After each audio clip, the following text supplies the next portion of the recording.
Hey, how's it going? My name is Armando, and I'm going to be talking to you about some video games that I played in the year 2020. I understand that the year 2021 is almost over, but, want to finish this before I get started on that, right? I know we're all looking forward to 2022. What's a little unique about this list is that I've played a couple of these games before.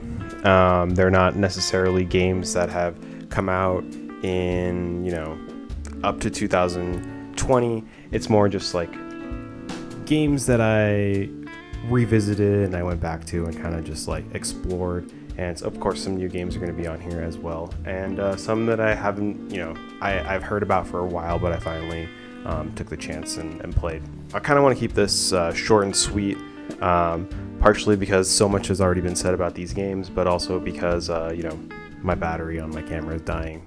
So the first up on my list is Doom Eternal, and I've been a big fan of Doom 2016. I thought it was like one of the best fucking single player games, just period. Kind of cheesy, but really fun arcadey multiplayer. You had a kind of late to the party map creator, but I still appreciated that there was a map creator. Obviously you have your arcade mode and stuff like that, and a ton of lore, a lot of collectibles, a lot of secrets within the world. There's a lot of good reason to return to this game. I really enjoyed all the weapons in Doom 2016. They all had their unique place, and Doom Eternal just really steps that up in almost every single capacity besides just the weapons. But one of the things, I don't know, I'll get into everything else really quickly, but one of the things that really stands out to me is that the weapons are way more specific in Doom Eternal. You have to use the grenade launcher with the, sticky bomb attachment to kill the cacodemons. It's very specific. Even the gauze cannon, with the marauder trick. Every gun is very specific, and you need to be aware of everything at all times. And that's the hardest part about that game, is that there's so much shit in Doom Eternal. Even on the easier difficulties, this game can be difficult, and on the harder difficulties, it is just absolutely insane and really unfair.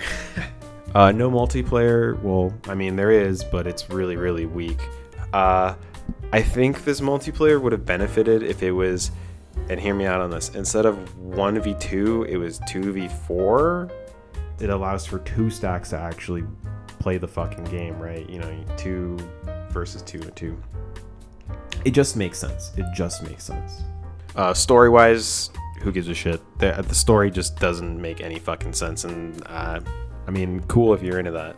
I haven't played the DLC because honestly, I don't really want to. I'm okay with Doom Eternal, and I enjoyed my experience with it. I had a lot of fun. I think there's a lot of great ideas, like a fucking grappling hook shotgun, but I keep coming back to Doom 2016 because, goddamn, that game just, it hits all the right marks without being too overbearing and requiring way too much of me. All right, the next game I want to talk about is One Step to Eden. I'll just be really light on this one. This is kind of like a Mega Man Battle Network sort of, I wouldn't say knockoff, but a predecessor, the next evolution, if you will. Not a whole lot of games like it, so I appreciate the fact that it exists in the first place. But it's like a roguelike deck builder, which roguelike deck builders, man, those are really in the format. But that was the part about Mega Man Battle Network, the deck building part that I didn't really care for.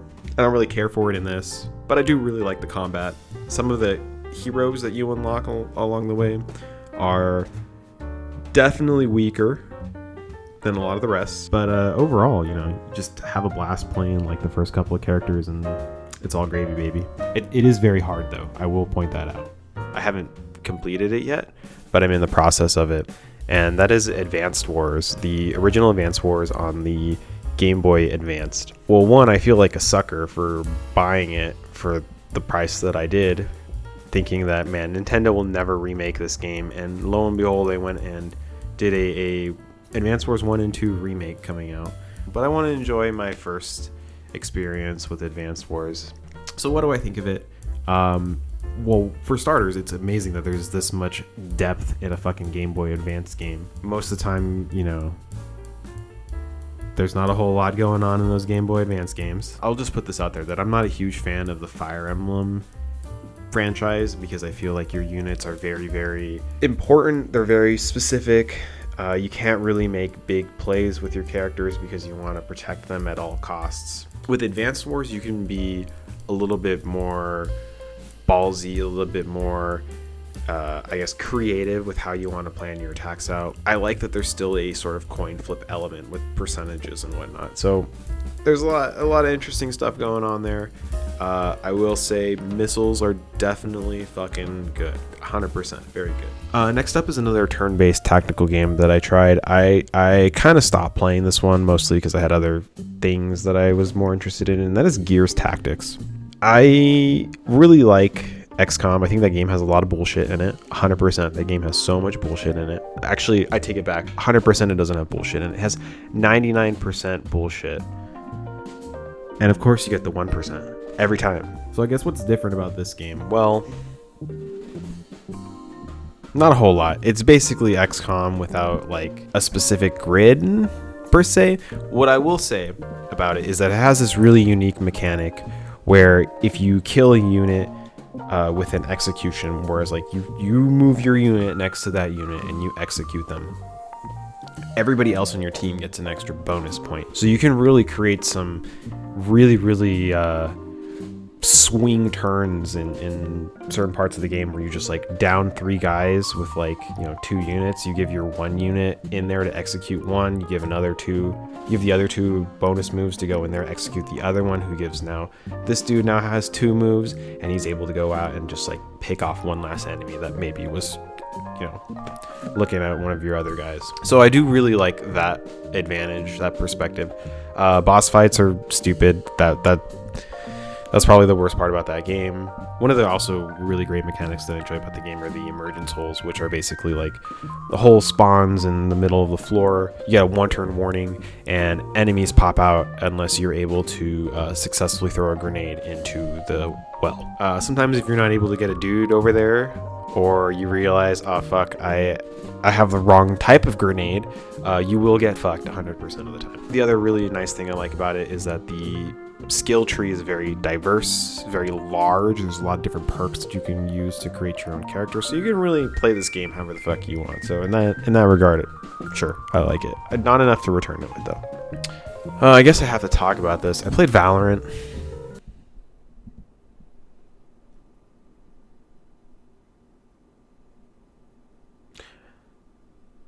That's all I have to say about it. All right, this is a game that I've played already, but I finally made the leap back to it, and that's it's the Bioshock Trilogy. Bioshock 1 is still just like one of the most creative, one of the weirdest games just out there. So much has been said about Bioshock 1, so I'll just keep this short and sweet, but one of my favorite things about it is that each level is very linear, where you have to go from like point A to point B and kill enemies along the way. That's generally how the levels play out. But what I like about it is that there's so much nooks and crannies and different places that you can go within the world, some of which give you rewards, some of it's just world building, and I really enjoy that, because like if you really wanted to, you can absolutely just finish the level quickly, but you can also take your time, explore the world, have some really great scares. Ooh, let me go to Infinite real quick. I think that game has aged okay compared to the other two. The ideas in it, the gameplay ideas in it, I've seen already. Like it adds really nothing new to the table. The story is really what is important about Bioshock and Infinite anyways. I feel like they dropped the ball in that regard. I do really like Burial Under Sea. And speaking of DLC, I did actually play Minerva's Den for the first time. That one I somehow missed Minerva's Den, and I absolutely loved it. Ooh, talk about short and sweet and to the point. That's just another standalone DLC. You're in this like little hub and you go to different places, and what I really liked about it is that the plasmids that you get aren't given to you by the game one at a time. You can actually just like buy whatever plasmid you want and then go to different places depending on what plasmid you've unlocked to keep the ball rolling and get more resources to buy more plasmids so you can go to different parts. I enjoyed it. Ooh, yes, this is a good one, and this is another one. Well, I'll keep it short and sweet and to the point because it's already been talked about to death. But one of the first games that I played during the pandemic that I sunk a ton of time into was Breath of the Wild. Wow, what a great game! So much so that it just homogenized basically every other adventure game out there. Like, there's a lot going on in Breath of the Wild, and yet at the same time, not a whole lot going on at the same time. That kind of works to its benefit. The overarching gameplay is very basic. You just gotta do some shit and, you know, beat the boss, essentially. What really makes it stand out, though, are the basic interactions and mechanics that you have when you have, you know, basic combat, for example. There's a lot of sick things that you can do with the bow and arrow and slowing down time, a lot of different tricks with different weapons. The weapon repair and the weapon breakdown mechanic is like, I get it, you want us to... It's a way for the game to encourage you to try different weapons. Just really brutal with the first part of the game. Overall, yeah, great game. If you haven't played Breath of the Wild, absolutely go check it out. Alright, this is another game that I think came out in 2020. It might have came out in 2019. But I discovered it on my Switch. And this is before I realized that it was already on PC, but I decided to try it out. And that's Nowhere Profit. And that's another roguelike deck builder. What really makes this game stand out is that there are two aspects of this game. The actual card game, board game, gameplay. Where you're trying to kill, you know, units on a board and take out your opponent's life total to 0. But there's also this overarching gameplay where you're trying to get from battle to battle without dying yourself along the way. There's so many environmental hazards when you're traveling that you want to make sure that you're constantly prepared. You know, you're thinking about the next fight, but also you're thinking about, like, how am I going to get to the next part of the level? So I guess let's talk about the gameplay really quick. What makes this game unique is that when a card gets killed in combat, it gets a reduced stat and it has a little tear on it. And the next time you're in a battle and that card dies in battle, it's just straight up removed from your deck. So, you know, you want to be a little bit careful of how you use your units, because you know that, like, obviously some are expendable, but some of the really nice ones, the bonus ones, you want to protect at all costs, which is a nice mechanic. There's some interesting mechanics with pushing units forward and pulling units back depending on how units are stacked. I really enjoyed that aspect of it. So yeah, there's a lot going on in this game. There's also RPG, like, you know, fuck, what's the word I'm looking for?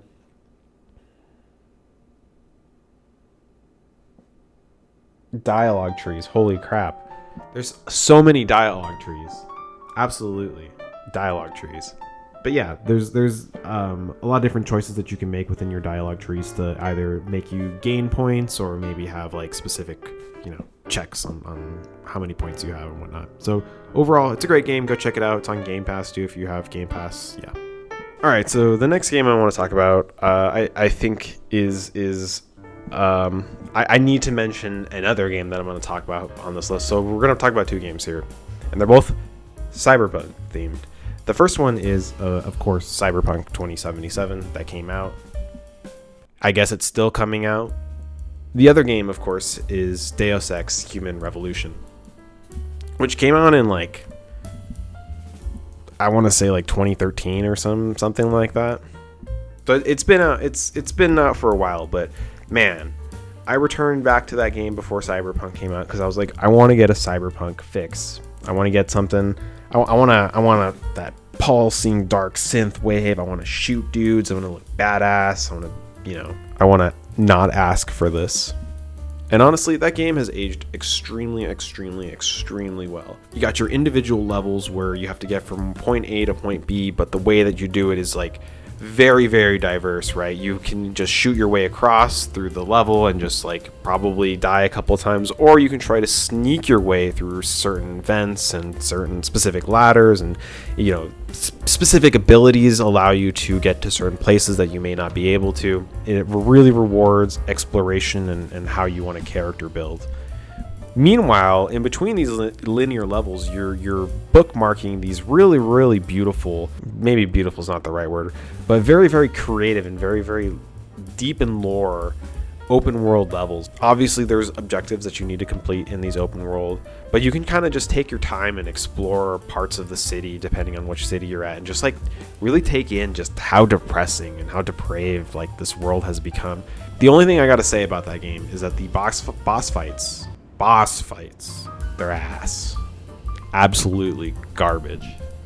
Probably one of like the worst aspects of that game. If they just found a way to just not have those in the game. So anyways, contrast that with Cyberpunk, which is, wow, Cyberpunk. I guess I'll try to keep this one short. Cyberpunk is nothing but point A to point B. Go talk to this person, now talk to that person, now go talk to this person. Everybody has phones. Why the hell am I driving to other people to talk to them? Why can't I just call them? So I get that them making you drive from point A to point B is for them to artificially make you see the world. That's 100% apparent. Because let me tell you, I'm fast traveling places almost all the time. Fuck driving. I mean, for one, the driving's just a complete mess, just most of the time. And I will give credit to CD Projekt Red that they have created a very visually interesting world. You know, from afar, you look at it and you're like, man, that's a great city. But, you know, the closer you move in, the more you look at the details, the more you start actually looking at like the buildings themselves, the more you're like, this isn't done. So I guess we should talk about the ending really quickly. I guess this is a minor spoiler. There is no happy ending in Cyberpunk. There's no good ending. There's no ending where everybody comes out a-okay. Something gets fucked up tremendously along the way, and it is all your fault. Is that a good thing? Is that what people like in their games? Really? I know everybody sucks the dick of Fallout New Vegas, but I mean, like, there's so many possible endings in that game. Some are good, some are bad, and they all have an effect on different people in that world. And I don't really get the sense of that in Cyberpunk, right? You finish the ending, and you don't really see how the world kind of changes because of you. Not that the stakes are very high in Cyberpunk anyways. Like, you take down, what, one major corporation? Cool, dude. There's so many in that world. Meanwhile, in Deus Ex, you're stopping fucking evil genius from just, like, basically turning the whole world into zombies. I mean, that sounds like a better step up, if I do say so myself. So anyways, that's really all I have to say about Cyberpunk, is that it is extremely linear despite being a big ass open world. There's so many goddamn game breaking bugs. Just play Deus Ex instead. That's just a better game. And you know what? Even visually, it still looks really good. Alright, this is the last game I want to talk about, and that's No Man's Sky. And this game has kind of just like transformed just tremendously. I never played it originally. I know that there was a lot of interest in the last couple of years for the game, but I decided to finally, like, you know, check it out, see what it was like for myself. It is another one of those just like open, just do whatever you want sort of games, which I'm not a huge fan of. But I will say this game is a lot of fun when you've had a couple friends, you've had a couple beers, you've had a couple dabs. It's a lot of fun to just chill out, vibe, explore the universe, hang out with your friends, make a fort, fuck it, you know. I think my favorite part about this game, and this is kind of another dunk on Cyberpunk here. No Man's Sky has the best photo mode, just point blank period, in any game I've ever seen. I think Control gives it a you know, close second, but overall, like, it's a really, really, really depthful camera mode where you can just like free cam however you want. You can change the clouds, you can change the sun, you can change the focal length, you can change the aperture. You want some fucking filters? Hell yeah, that's in there. Meanwhile, in Cyberpunk, you're tied to two options. One is you see the world as your character sees it, the first person, just like on the screen, basically. You're basically taking a fucking screenshot. Or your camera is specifically anchored to your character, so you can't really like move up and explore the world or look around? And is it like, was that because you didn't want the players to like cheat in your video game or something? Another thing, you just couldn't code in time? I don't know. So hopefully we'll see a better photo mode in Cyberpunk. Maybe. But meanwhile, No Man's Sky is knocking it out of the park, and you're getting some absolutely gorgeous photos out of that game. The planets are beautiful, the wildlife is beautiful, driving around at the speed of light is beautiful. Like I said, I'm not really the type of player that enjoys open world, just do whatever the fuck you want sort of games, but if you do like that, I think there's a lot of merit to No Man's Sky, especially since they update it frequently. Just in the last couple months, they've done a huge overhaul to their Frontiers mechanic, as well as now there's an alien breeding mechanic, which sounds wild. I'm sure there's a lot of weird art on the internet about that. But yeah, No Man's Sky, if you haven't given it a shot, absolutely check it out. And it's on Game Pass too, and it's usually on sale most of the time on Steam. So yeah, check it out, 100%. Okay, I think that's it for this particular video. Thank you so much for watching and sticking through with me, and I hope I did an alright job of telling you why you should or should not try these games. Thank you so much, and